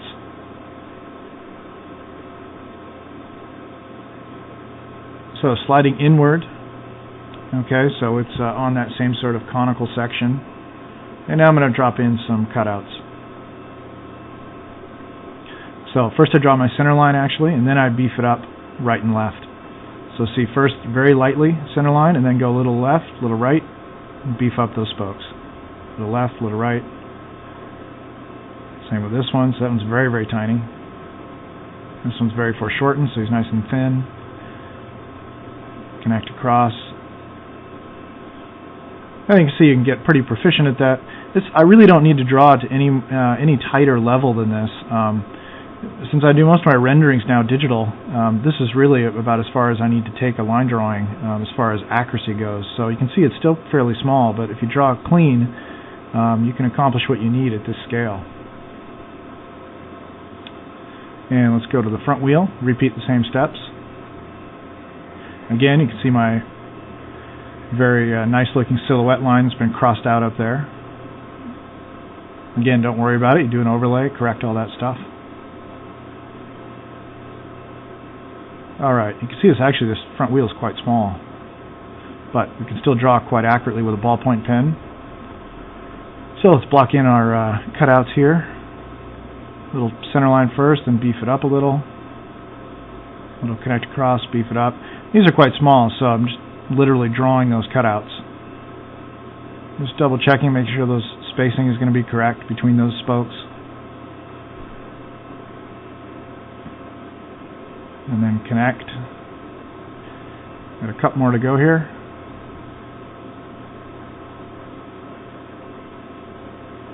Just double checking, I've got a little, getting the right dot. See, they're very, very foreshortened there. We can almost not see them. It's quite a deep dish, and they're quite hidden in there. Alright, I'm going to throw a little value on those just so I don't lose them, and I really can see whether or not I like the wheel, the spoke configuration on this design or not. So there we go, just a little quick shading with the ballpoint pen. Maybe I'll do the same back here. Yeah, throwing a little shading on these guys. Again, I'm not trying to show form, I'm just graphically trying to identify what's a cutout and what's a spoke.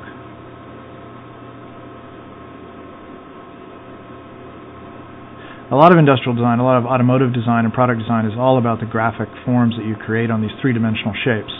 So really I think it's fun and it's a good idea to block in a bit of value just to see the graphics. Alright, zoom back out. It's essentially our wheels have been redefined a bit. Now we can go back and work a little bit on line work. This drawing I've done, it's fairly clean, and it's clean enough definitely as a demo. I will demonstrate some line quality techniques. So see, and really it's just a matter of going back, picking out your most important details, the things you want your eye to look at, or you want your viewer's eye to look at more importantly, and darkening up those areas. We can always use that knowledge that the viewer's eye is always going to go to the point of highest contrast on your drawing. So really, you can really control where you want somebody to look, first, second, third, that sort of thing, all the way through your drawing. So I like to use line quality to help lead the viewer's eye around the form. That means the good-looking parts of your design should be nice and dark. The ugly parts should be nice and light, because you don't want people to be staring at that part. Alright, let's move up to the front wheel here. Get out my ellipse template. And darkening up that wheel well a little bit first. Again, that front end, the silhouette with wheel well, it's looking a bit awkward. That's definitely an area I would revisit on a overlay. Just double checking, let's correct that top view. That might help pull it in a little bit.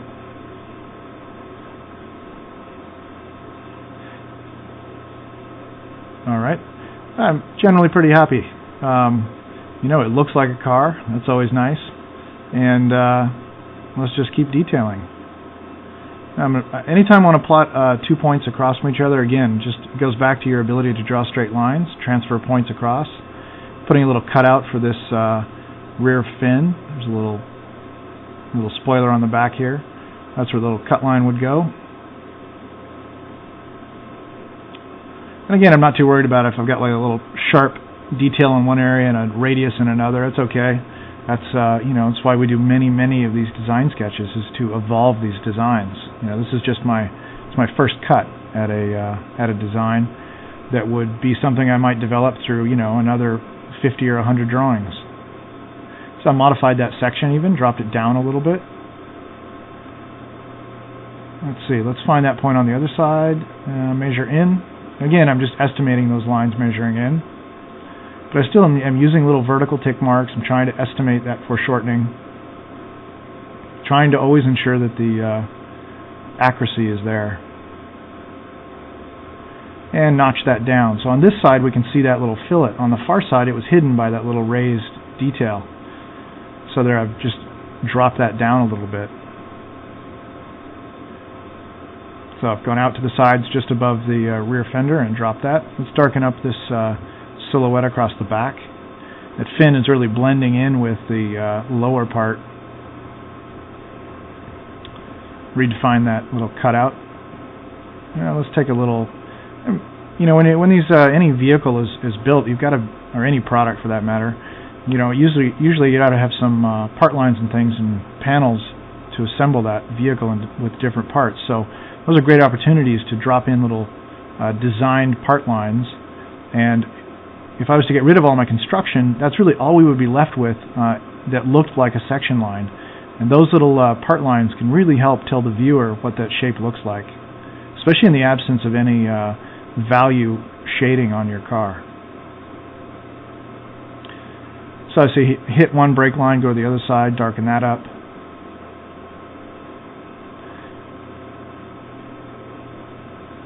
And darken up through here a little bit more. And maybe show a little bit of structure behind there. Still has to connect to my car, it can't literally float. But optically I want it to float. So I'm going to darken in that oversized cut line there and let those little details float above the ground and sort of a little disconnected from my car. So that would be like it might be painted black in that cut line where we see that structure behind there. Our hood's looking a little bare here. We could use a little detailing. So maybe I'll put some sort of design feature. Let's put a little hump on this. So it's got a little hint that there's an engine under there. So I'm going back, I'm modifying my center line. I've modified it now. Let's also put a little graphic area here where our windshield might connect. So I've got a bunch of maybe wipers and details and stuff up there, or just simply I want to have a graphic breakup. I want to paint that area a different color, or you know, maybe it's a material change. It goes from glossy body color to matte finish. So just drop that in there. So I completely modified my section, essentially cut a light little depression into my car through there. Got a little cut line coming out of there.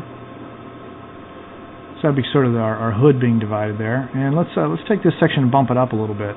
So I'm going back to the section I already had, which was the one that cut across the front two wheels. It was drawn right on the axle center line. I'm just coming back and modifying. So I've lifted my center line up, and let's drop a little section in here. Let's see, that's where that section, that little hump is going to land on top of my hood. It's kind of like redrawing another glass area, really. So you can see you can easily just come back and start bumping up and down and pushing and pulling on your surfaces to add more interest. So I sort of have the back of that defined. I've got the near side. Zoom in here. It's getting a little small for being so far away. There you can see everything I've done. I've got my sections. I've got my center line. Yeah, let's put a little cutout on the trailing edge of this guy. So looking at my center line, drawing a little cutout, just guessing at my foreshortening there. Obviously it's such a small detail. It's a pretty easy one to draw, and that's going to wrap around. And it's going to wrap around on the other side and sort of disappear right in line with itself. So that's where the silhouette would go. Then it wraps up and down towards the front of the car. A couple little fins.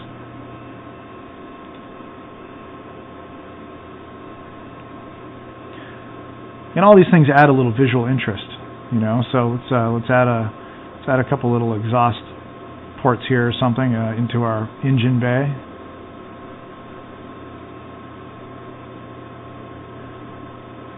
Probably provide a nice level of grime and dirt right up onto our windshield. Very logical placement of those. So you see, just darken in some shapes and continue on with our detailing. Now let's get a level of intake. right? And it's just wrapping away. We can just barely see it. So foreshorten the other side. That's the little fillet. So there's a little step. And dropping back down to my center line. So there's the original center line. You can see it's lower than the back part of that scoop. And let's extend that out. Let's extend this guy out a little bit. So I'm sort of refining that silhouette. And that still something's weird about that line. Not really happy. So I'm going to redefine my guidelines and just double check it. Yeah, look, yeah, there we go. That far side needed to come forward to match it. Or this near side, right, needed to get cut off. So there we go. I've just double checked it. Was a little bit careless earlier. But again, have my guidelines underneath so I can easily transfer those points across. Double check my little fillet right through there. All right, a little crease wrapping around to the front of the car and disappearing. That looks a little bit better. I can zoom back out now. What do we have left? Well, we haven't really touched at all on the interior of this vehicle.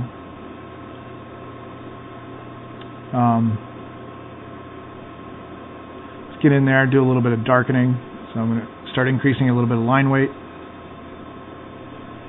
So just a little hint there, find my tire again. Shows a little wheel well distance.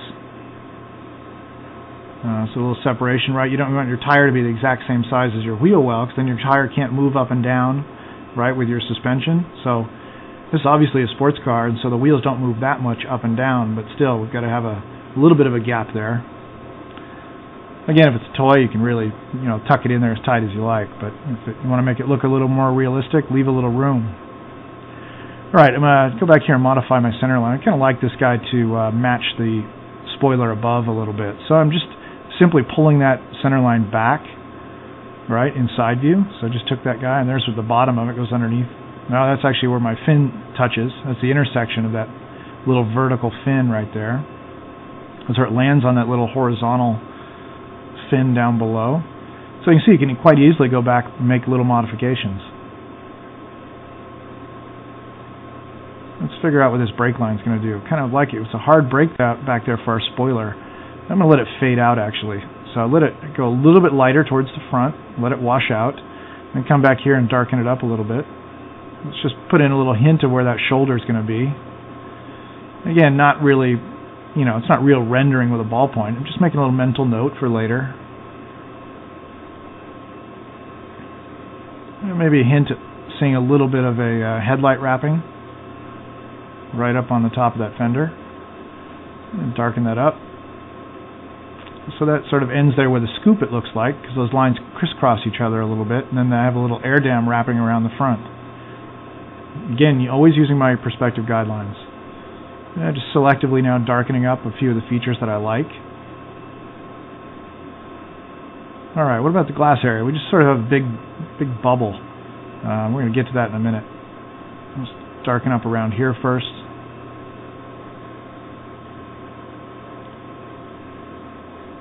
Again, you could grab a thicker pen, probably expedite this even faster, but I really like to sort of work these lines and try to perfect them freehand. And you can get a really nice thick to thin sort of calligraphic look to your lines.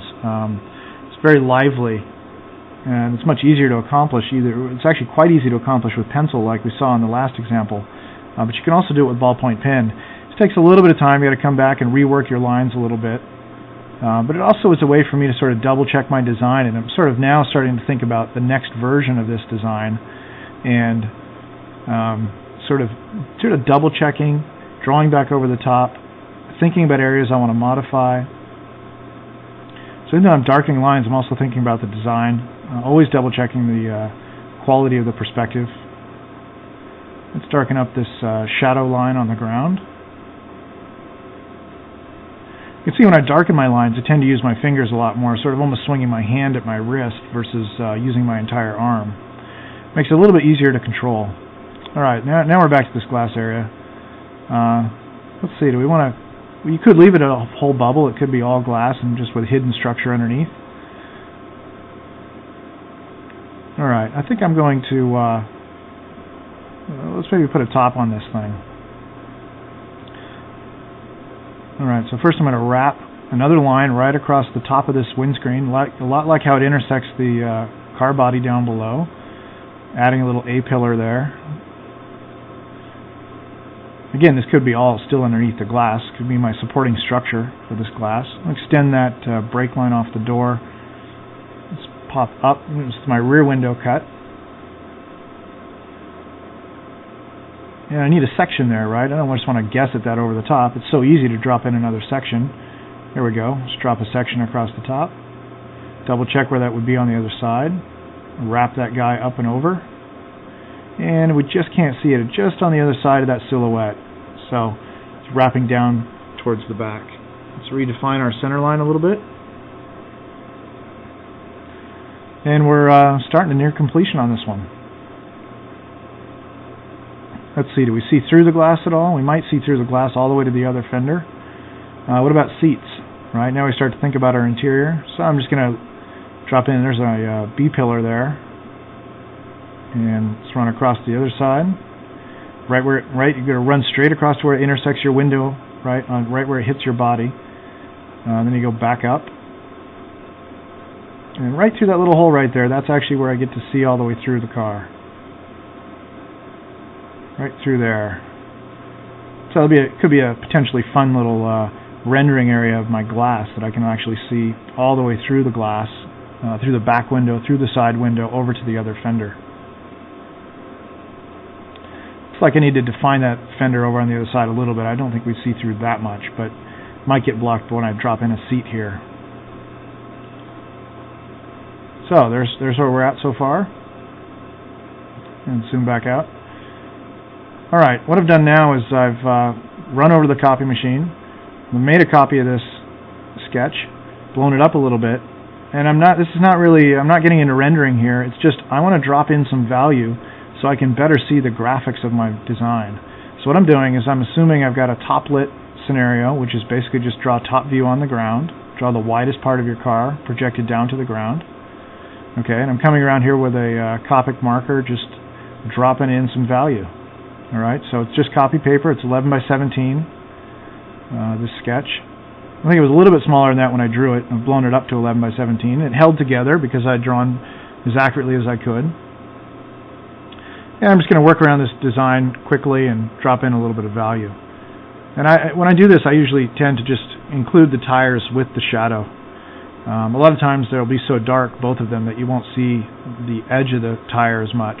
So, and also from a sort of quick design check, it's important to look at the graphics all inclusive, meaning include that tire with the shadow. Alright, so just work around your drawing. Now it's basically, it's color book time. It's not difficult with what I'm doing, just going to check what the overall forms look like, the overall proportions, have a look at the perspective. And this will help me do that. So we're getting pretty close to the completion of this. This is the last demo on this disc. Hope you've enjoyed it so far. It's been fun. And let's just keep shading around here. It's not a lot to talk about while I'm shading. It's quite simple. Maybe we'll see this. Maybe we'll see this car again someday on a rendering DVD.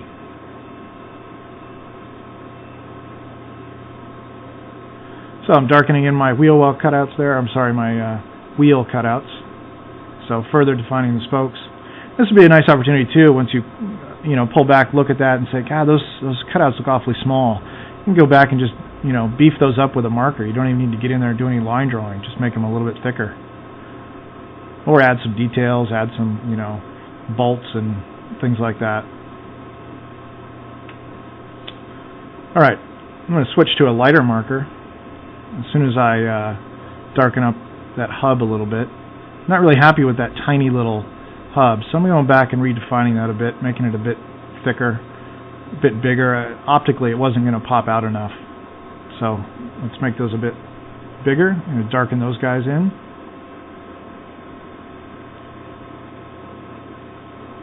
Alright, and there we go, we're pretty close. What else could we do? Well, I've darkened in the tires and the shadow. Maybe I could darken in some of these vent areas, but I don't want them to be super dark. They'll compete a little too much if I start darkening in all these areas, and then all of a sudden I'm now into doing a rendering. Again, I'm not trying to do a rendering, just trying to graphically see what I've done with my material breakup and where some of my cut lines go. So I've taken like a medium value marker and just right over the top of my copy, I'm just darkening in a couple of selected areas. So let's see what that cutout looks like. Maybe those two areas would be different material. Yeah, of course you could also do your windows. You could darken in the window graphics, see what your painted area would look like across the top. And that's really it. That's the end of my first car drawing DVD. I hope you've enjoyed it, and I hope it's been helpful. So good luck with your drawings and have fun. Thanks for watching.